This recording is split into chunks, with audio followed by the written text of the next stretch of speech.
Bonsoir et bienvenue dans cette nouvelle édition spéciale d'EcoNews. Vous l'avez sûrement deviné, nous sommes à Marrakech. Derrière moi se trouve la gare ferroviaire de la capitale touristique du Maroc. Un ouvrage avant-gardiste et un investissement de 120 millions de dirhams qui accompagne cet élan de modernisation des infrastructures dans le royaume. La ville ocre qui abrite pendant 2 jours le Forum africain des infrastructures. En 2016, les États africains ont investi près de 26 milliards de dollars dans le secteur des transports.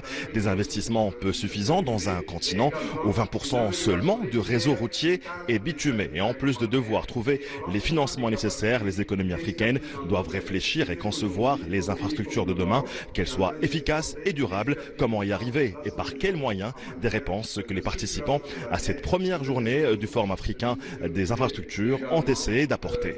Reportage Mohamed Najib et Saïd Fakher.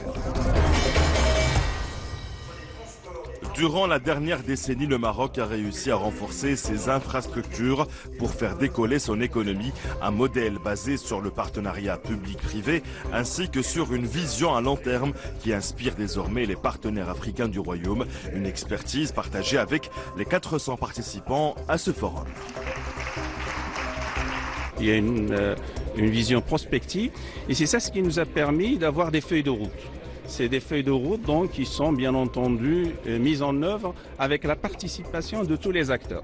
Donc déjà, on voit qu'il y a une convergence de tous les acteurs autour d'un certain nombre de stratégies sectorielles que les infrastructures devraient accompagner. Le Maroc a réalisé beaucoup.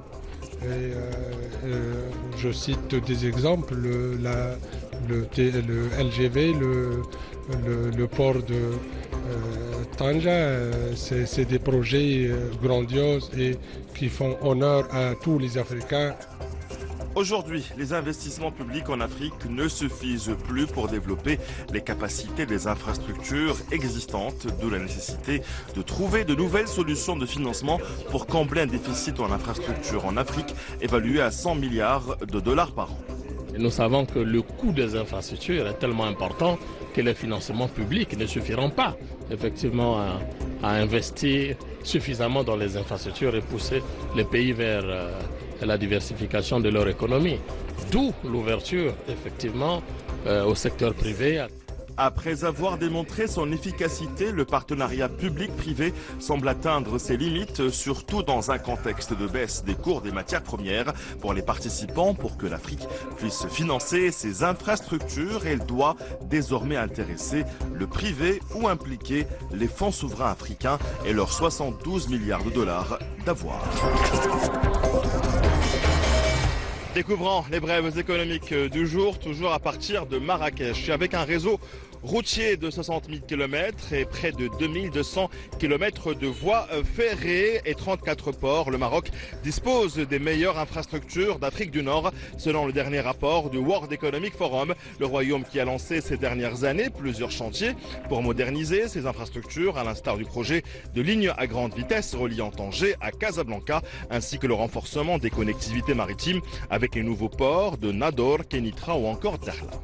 Aujourd'hui, l'Afrique manque cruellement d'infrastructures de qualité. Un déficit qui est également un réel handicap pour la facilitation du commerce intra-africain et un véritable frein aussi à la transformation économique du continent. Un besoin en infrastructures évalué par la Commission économique pour l'Afrique à 300 milliards de dollars. Pour y pallier, les économies africaines doivent investir quelques 100 milliards de dollars par an d'ici à 2020 dans ce secteur vital. Et justement, pour financer les projets d'infrastructure en Afrique, la Banque africaine de développement a lancé récemment le fonds Africa 50. Installé à Casablanca, ce fonds ambitionne de lever près d'1 milliard de dollars pour financer les grands chantiers de développement en Afrique. Un catalyseur de l'investissement privé également et qui devra mettre l'accent sur le secteur de l'énergie notamment. En plus d'être un carrefour d'échanges et de réflexion, le Forum africain des infrastructures est aussi un rendez-vous business. Près d'une vingtaine de fournisseurs, bureaux d'ingénierie ou encore des professionnels du BTP prennent part et exposent ici leur savoir-faire ainsi que leur réalisation aux 400 participants dans cet espace B2B.